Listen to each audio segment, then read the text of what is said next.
Hey guys, so I've had a lot of people ask me how I make my morning breakfasts, which are pretty much just overnight oats, and the different types of things that I put in them. So I figured I'd just make a quick video and show you guys how I do that. I made a video probably 6 or 7 years ago of my oat craving ingredients and doing it again. Here we go. So this is a method of having some pretty wholesome breakfasts. There's a lot of good fats in here and a lot of good fiber as well.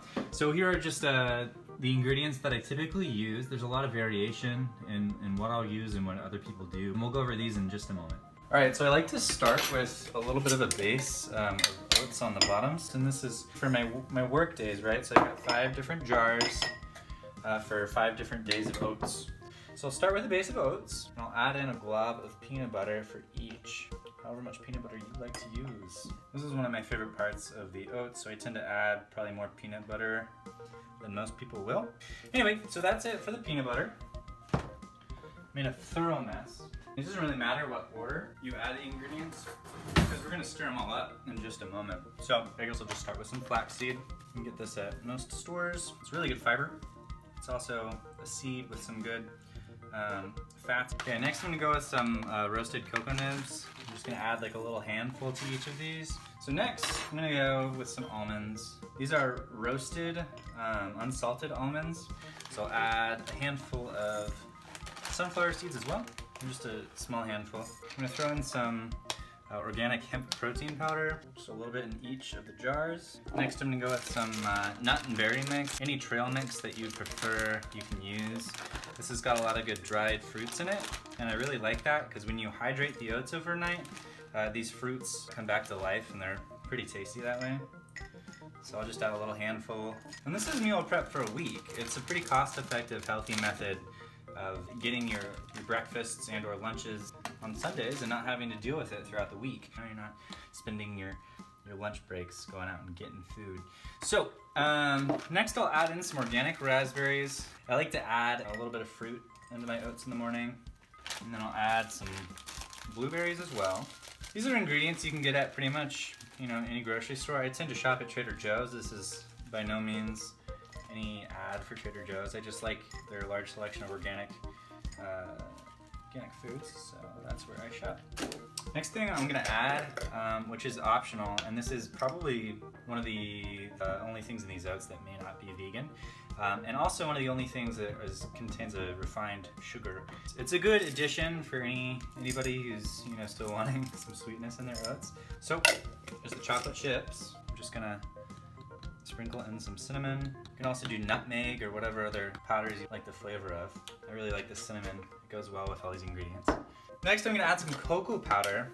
I like adding the cocoa powder because it makes it kind of like chocolate milk instead of just milk. And next, I'll add some oats back to each of these jars, and I'll fill them to maybe an inch beneath their top, and that's so that they still have some room when we shake them up to get them well mixed. Another good reason to leave some room at the top of your oats is that they tend to expand overnight while they're soaking up the milk. You definitely want to leave some room in there for that to occur, otherwise your oats in the morning are a little too dense. I've done that on accident. Good thing to prevent. So the next thing that I'll do is I'll go through each jar of oats and I'll basically just roll them around, kind of like that. I'll shake them up. Give them several shakes, and then there's our mixed oats ready for the addition of milk. Don't worry about making a mess, you can clean up in a little bit.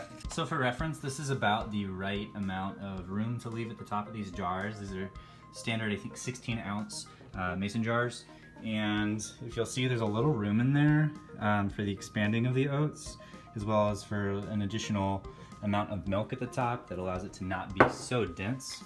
All right, and so there we have our 5 jars of mixed oats ready for the addition of milk. The next thing that I'm gonna do is put the lids and tops on all these jars. We're gonna place 4 of 5 of these jars into the freezer. And again, these are dry. We haven't added milk yet. I've made the mistake before placing them in the fridge. The issue with placing them in the fridge or leaving them out is that we've added fresh fruits to those jars. If we're not gonna freeze them, they end up getting moldy over the course of the week. So now we've got all 4 of those jars placed in the freezer, and we're gonna pour some milk into our 5th. I've been trying to drink more rice milk. This stuff is really good for oats. I like it mostly because it starts to break down the oat so that in the morning they're a little softer. There are a lot of air bubbles in here. It's, you know, good to let it sit, get the air bubbles out. And again, these oats are going to expand over the course of the night. And so if you don't add enough rice milk, it'll soak it up and you won't have any residual milk. So I typically try to fill it up pretty close to the top. All right, and so that's basically the finished product. And then we're gonna just add our lid, seal it up, place it in the fridge, and have it for the next morning. So again, I really like doing these overnight oats. I think they're a pretty cheap method of eating organic and healthy. You can prepare them all on Sunday within, you know, the course of 15 minutes. And then basically just every night, every evening after work, you'll add milk to your next jar and have it ready. It also keeps me pretty full throughout the day with a good source of energy.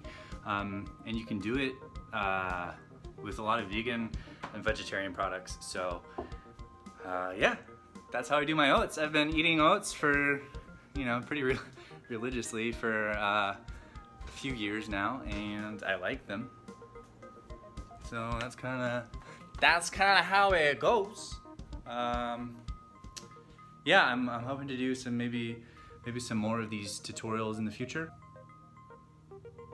Yeah, I guess we'll find out. See you next time.